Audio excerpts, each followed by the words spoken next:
आज की जर्नी में हम बात करेंगे हिंदी सिनेमा के 90 के दशक की एक ऐसी खूबसूरत और मासूम सी अभिनेत्री की जिसकी खूबसूरती और बोल्डनेस ने हिंदी सिनेमा के आधे से ज्यादा मशहूर अभिनेताओं को अपने प्यार में दीवाना बना दिया था।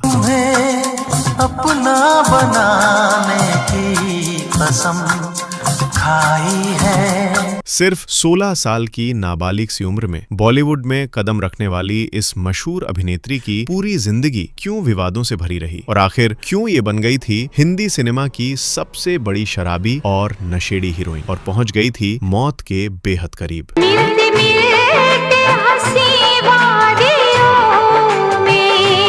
जो फिल्मों में अभिनय करने से ज्यादा क्यों अपनी निजी जिंदगी में चल रहे विवादों की वजह से हो गई थी हिंदी सिनेमा की गली गली में बदनाम।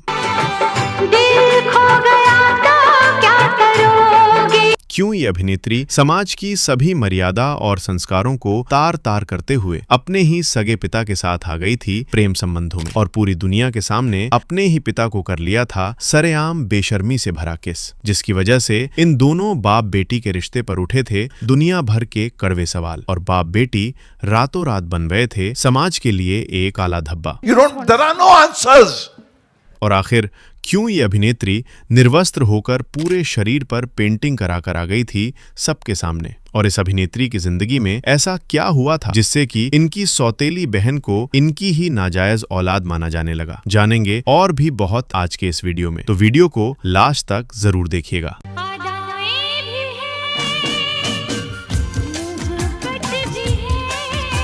डायरेक्टर महेश भट्ट ने 17 साल की पूजा भट्ट को साल 1989 में पहली बार बतौर लीड एक्ट्रेस फिल्म डैडी के जरिए हिंदी सिनेमा में लॉन्च किया था और इस फिल्म में पूजा का बोल्ड अवतार और शानदार अभिनय देखने को मिला। इनके अभिनय ने दर्शकों को काफी प्रभावित किया और इनकी इसी एक्टिंग के चलते पूजा भट्ट को पहली ही बार में film fair new face of the year के अवार्ड से नवाजा गया था। I'd like to thank Anupam Kher and my father for pushing me, kicking me, loving me and believing in me every inch of the way. Daddy film के बाद पूजा भट्ट का फिल्मी सफर चल निकला और फिर साल 1991 में उनकी 2 फिल्में रिलीज हुईं, जिनमें पहली थी महेश भट्ट की डायरेक्ट की हुई फिल्म दिल है कि मानता नहीं। दिल है कि मानता नहीं, तो प्यार है किसी और का तुझे चाहता, जिसमें वो आमिर खान की हीरोइन बनकर आई। इस फिल्म में आमिर खान और पूजा भट्ट दोनों ने कमाल का अभिनय किया और ये फिल्म 90 की सुपरहिट फिल्मों में से एक फिल्म बनी। इस फिल्म में शानदार काम करने के लिए पूजा भट्ट को बेस्ट एक्ट्रेस का फिल्म फेयर अवार्ड भी मिला।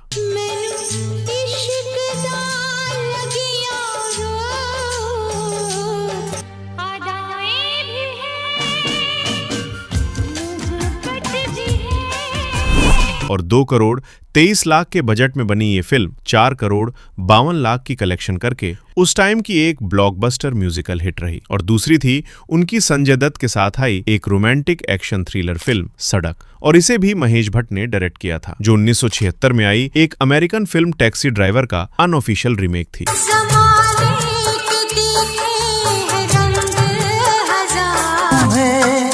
अपना बनाने की कसम खाई है। ओ जब जब प्यार पे पहरा हुआ है, हम तेरे बिन कहीं रह नहीं पाते, तुम नहीं आते तो हम मर जाते। ये फिल्म भी बॉक्स ऑफिस पर ब्लॉकबस्टर रही, जिसने 2 करोड़ 70 लाख के बजट के अगेंस्ट 10 करोड़ 8 लाख की कलेक्शन की, बगावत की है तुम्हारे लिए, जिसकी वजह से पूजा भट्ट अब हिंदी सिनेमा में एक चर्चित हीरोइन बन गई थी। इसके बाद साल 1992 में उनकी 4 फिल्में रिलीज हुईं, जिनमें पहली थी एक रोमांटिक कॉमेडी प्रेम दीवाने, जिनमें उनके साथ जैकी श्रॉफ, माधुरी दीक्षित भी थीं।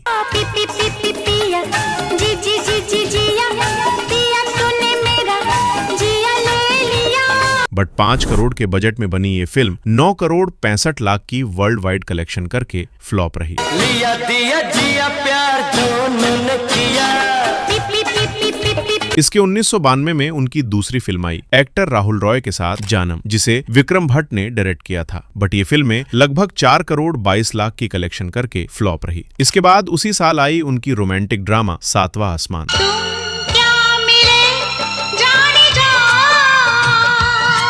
बट एकदम बकवास और वीक स्क्रिप्ट होने की वजह से ये फिल्म भी बुरी तरह फ्लॉप रही। प्यार जिंदगी से हो गया। और फिर साल 1992 में उनकी लास्ट फिल्म रही एक रोमांटिक हॉरर जुनून। उस टाइम तो ये बॉक्स ऑफिस पर एवरेज रही, लेकिन कुछ टाइम बाद इस फिल्म का गजब क्रेज था। जमाने की बुराई मुझ में है सनम, और उनके परफॉर्मेंसेस की भी तारीफ हुई। मगर बेवफाई मुझ में नहीं। मिलते मिलते हंसी वादियों में दिल खो गया तो क्या करोगे। इसके बाद साल 1993 में उनकी 5 फिल्में आईं, जिनमें पहली थी एक म्यूजिकल रोमांटिक फिल्म फिर तेरी कहानी याद आई, जो किसी को कुछ खास पसंद नहीं आई और लोगों ने इसी टीवी सीरियल जैसा बताया, बट इसके म्यूजिक बहुत पॉपुलर हुए। तेरे दर पर सनम चले आए, बादलों में छुप रहा है चांद क्यों। अपने हुस्न की ज़या से पूछ लो। ले देता है रो रो दुहाई किसी।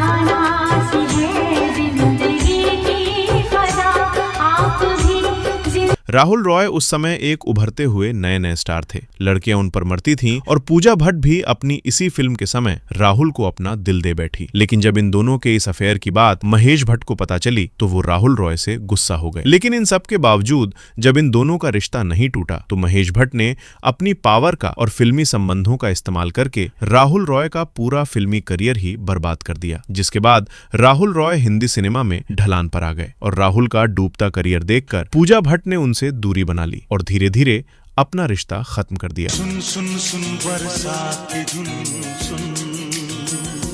इसके बाद आई उनकी अतुल अग्निहोत्री और नसीर के साथ क्राइम ड्रामा फिल्म सर, और इसे भी मुकेश भट्ट ने डायरेक्ट किया था, जो 1967 में आई एक ब्रिटिश फिल्म से इंस्पायर्ड थी। ये फिल्म बॉक्स ऑफिस पर सक्सेस रही और सभी एक्टर परफॉर्मेंसेस की भी तारीफ हुई और परेश रावल को इस फिल्म के लिए बेस्ट विलन का फिल्म फेयर अवार्ड भी मिला। और लगभग 2 करोड़ के बजट में बनी इस फिल्म ने 3 करोड़ 65 लाख की कलेक्शन की। इसके बाद आई उनकी आदित्य पंचोली के साथ फिल्म चोर और चांद। इस फिल्म को आदित्य पंचोली ने प्रोड्यूस भी किया था, बट फिल्म बुरी तरह फ्लॉप रही और म्यूजिक और स्टोरी लाइन से ज्यादा दोनों के अफेयर की वजह से चर्चा में रही। और इन दोनों की ये प्रेम कहानी उस समय काफी सुर्खियों में थी। जब पूजा भट्ट और महेश भट्ट का किसिंग फोटो सबके सामने आया तो आदित्य पंचोली ने इनसे दूरी बना ली। इसके बाद आई उनकी एक थ्रिलर फिल्म पहला नशा, जिसमें उनके साथ रवीना टंडन और दीपक तिजोरी लीड रोल में थे, जो आशुतोष गवारीकर की बतौर डायरेक्टर डेब्यू फिल्म थी। और फिल्म में आमिर खान, राहुल रॉय, जूही चावला, सैफ और शाहरुख खान का स्पेशल अपीयरेंस था। लेकिन इन सब के बाद भी फिल्में बॉक्स ऑफिस पर डिजास्टर रहीं। अब तक मैं चुप रहता था, तुझसे कुछ नहीं कहता था। इसके बाद आई उनकी मिथुन चक्रवर्ती के साथ रोमांटिक एक्शन फिल्म तड़ीपार। हमने कई बार मुलाकात की है। ये फिल्में तो एवरेज रहीं, बट इसके गाने बहुत पॉपुलर रहे। लगभग 2 करोड़ 35 लाख में बनी फिल्म 5 करोड़ का वर्ल्ड वाइड कलेक्शन किया। इस फिल्म की शूटिंग के दौरान ही इन दोनों की नजदीकियां बढ़ गईं, जबकि मिथुन चक्रवर्ती पहले से ही शादीशुदा थे। और जब इस बात का महेश भट्ट को पता चला तो वो बहुत परेशान हो गए, क्योंकि वो मिथुन चक्रवर्ती का कुछ बिगाड़ नहीं सकते थे, क्योंकि मिथुन चक्रवर्ती एक बड़ा नाम थे। लिहाजा महेश भट्ट ने मिथुन चक्रवर्ती की पत्नी से मुलाकात की और मिथुन के इस अफेयर के बारे में उन्हें जानकारी दी, जिसके बाद मिथुन चक्रवर्ती की पत्नी ने मिथुन को पूजा से दूर रहने को कहा और मिथुन चक्रवर्ती अपनी पत्नी के दबाव में आ गए और पूजा भट्ट से दूर हो गए। आपकी दुश्मनी कबूल मुझे, ऐसी हालत किसी की ना हो, इश्क मेरा आज पहली बार दिल की बात की है। इसके बाद साल 1994 में उनकी 3 फिल्में आईं, जिनमें पहली थी एक एक्शन फिल्म क्रांति क्षेत्र, जिसमें उनकी परफॉर्मेंस कुछ खास नहीं थी और फिल्म 1 करोड़ 65 लाख में बनकर 2 करोड़ 36 लाख कलेक्शन करके फ्लॉप रही। इसके बाद उसी साल आई उनकी एक्शन ड्रामा फिल्म नाराज भी फ्लॉप रही। संभाला है मैंने बहुत अपने दिल को। इसके बाद साल 1995 में उनकी 3 फिल्म्स आईं, मिथुन चक्रवर्ती के साथ गुनेगार, ऋषि कपूर और नाना पाटेकर के साथ हम दोनों और सनी देओल के साथ अंगरक्षक, बट ये तीनों फिल्म्स बुरी तरह फ्लॉप रहीं। इसके बाद साल 1996 में उन्होंने साउथ मूवी कल्लोरी वासल में काम किया, बट ये फिल्में भी फ्लॉप रहीं। चाहत नदियाँ, चाहत सागर, और फिर 1996 में ही उनकी शाहरुख के साथ आई एक रोमांटिक एक्शन थ्रिलर मूवी चाहत। ये फिल्म भी एवरेज रही बट इसके गाने पॉपुलर रहे।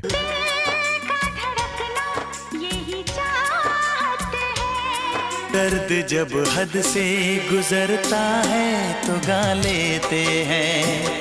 साल 1997 में उनकी 2 फिल्में आई, जिनमें पहले रहीं शरद कपूर के साथ आई एक ड्रामा फिल्म तमन्ना। ये आईने जो तुम्हें कम पसंद करते हैं, जो फ्लॉप रही बट इसका ये गाना आज भी लोग सुनते हैं।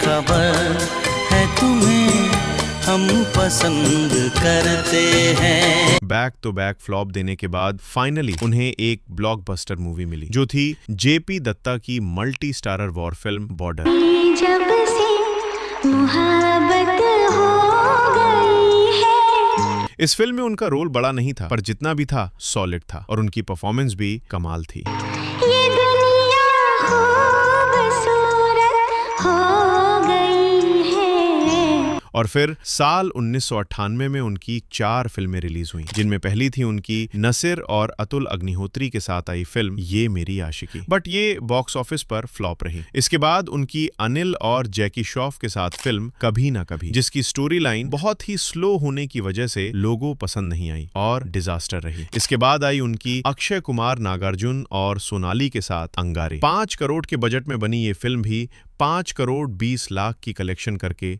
फ्लॉप रही। तो आंधे आंधे आंधे आंधे आंधे आंधे आंधे आंधे आंधे जाने कितने दिनों के बाद गली में आज चांद निकला।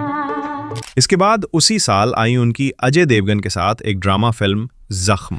महेश भट्ट की इस फिल्म को क्रिटिक्स और लोगों से बहुत तारीफ मिली, साथ ही सभी एक्टर्स के परफॉर्मेंसेस की भी तारीफ हुई, बट फिल्म बॉक्स ऑफिस पर फ्लॉप रही। तुम आए तो आया मुझे याद, गली में आज चांद निकला। इसके बाद साल 1999 और 2000 में उनकी कोई भी फिल्म नहीं आई और फिल्मों से उन्होंने थोड़ी दूरी भी बना ली। और 2001 में पूजा भट्ट ने काम किया एक English movie everybody says I am fine, जिसे राहुल बोस ने डायरेक्ट किया था। ये फिल्म एक ब्लॉकबस्टर रही। इसके बाद उन्होंने एक्टिंग से थोड़ी दूरी बना ली और डायरेक्शन में अपना कदम रखा और 2004 से 2012 तक उन्होंने कई फिल्मों को डायरेक्ट किया, जिनमें पाप 2006 में, हॉलीडे 2007 में, धोखा 2010, कजरारे 2012 में, जिस्म 2 जैसे फिल्में रहीं। इसके बाद 2009 में सनम तेरी कसम आई। इसकी शूटिंग 1994 में पूरी हो गई थी, बट विवादों की वजह से ये फिल्म 15 साल डिले थी।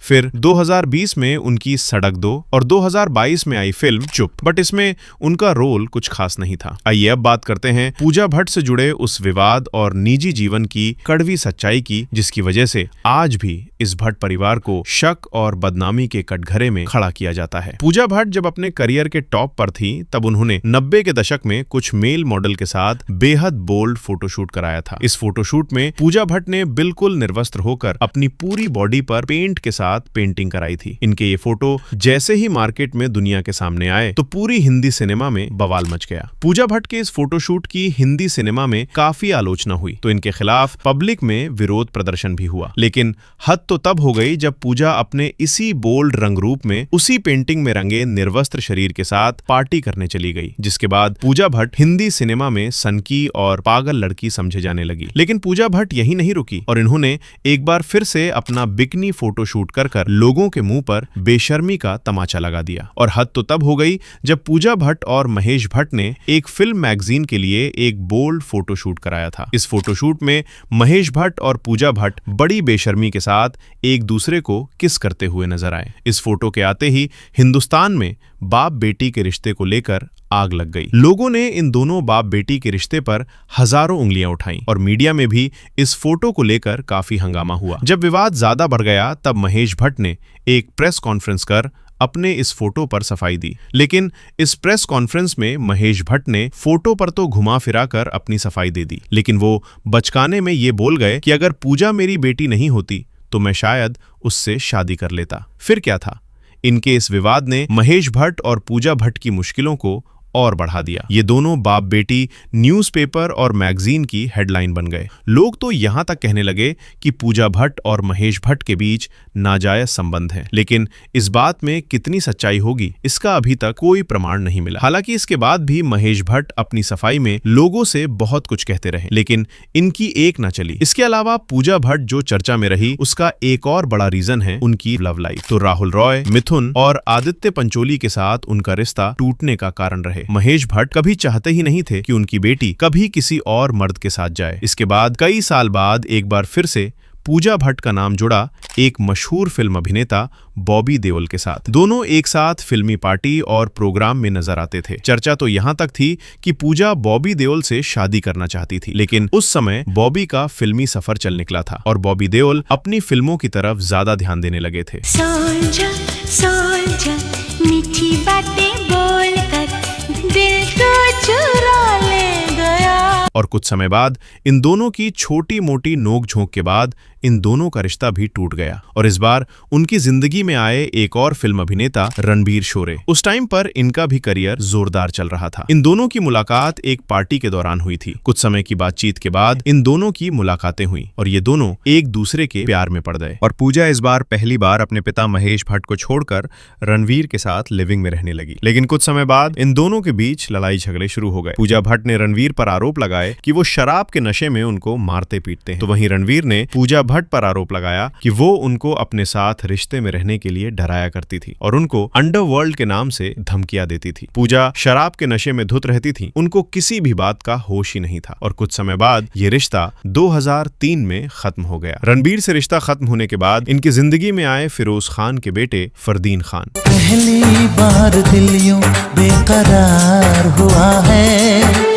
उस टाइम पर फरदीन का भी करियर ठीक ठाक चल रहा था। दोनों का रिश्ता लगभग 2 साल तक बना रहा, लेकिन दोनों ही नशे के आदी थे और दोनों ही नशे में एक दूसरे के साथ बुरा बर्ताव करते थे। लिहाजा ये रिश्ता भी नशे की भेंट चढ़ गया। फरदीन खान से रिश्ता टूटने के बाद पूजा भट्ट की जिंदगी में एंट्री हुई मनीष मखीजा की, जो एक रेस्टोरेंट के मालिक भी हैं और एक छोटी सी मुलाकात इन दोनों के बीच प्यार की वजह बन गई और 2 महीने के रिश्ते में ही इन दोनों ने शादी करने का फैसला कर लिया और फिर साल 2003 में पूजा भट्ट ने मनीष मखीजा से शादी कर ली। लेकिन 2014 में ये रिश्ता भी खत्म हो गया। शादी टूटने के बाद पूजा भट्ट का नाम बड़ी खामोशी के साथ सलमान खान के भाई सुहेल खान के साथ जुड़ा गया। हालांकि इन दोनों का ये रिश्ता ज्यादा लंबा नहीं चला और जैसे ये रिश्ता शुरू हुआ था वैसे ही खामोशी के साथ खत्म भी हो गया था। दरअसल फिल्मी गलियारों में चर्चा है कि आलिया भट्ट पूजा भट्ट की बेटी हैं और लोगों का मानना है कि आलिया भट्ट महेश भट्ट और पूजा भट्ट की नाजायज संतान है और इस बात को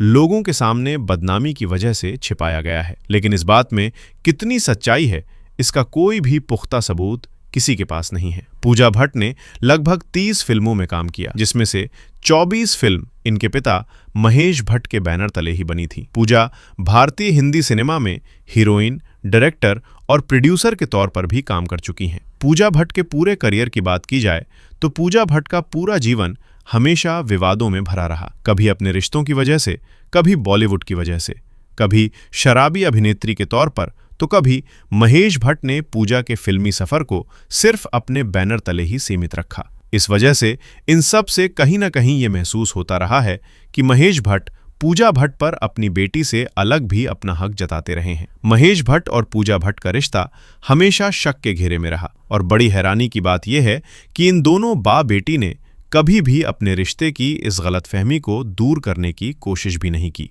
तो दोस्तों, आपको क्या लगता है, महेश भट्ट और पूजा भट्ट के इस रिश्ते को लेकर क्या इनके रिश्ते में कोई सच्चाई है या ये सिर्फ एक अफवाह है? आप अपने जवाब हमें कमेंट करके जरूर बताएं।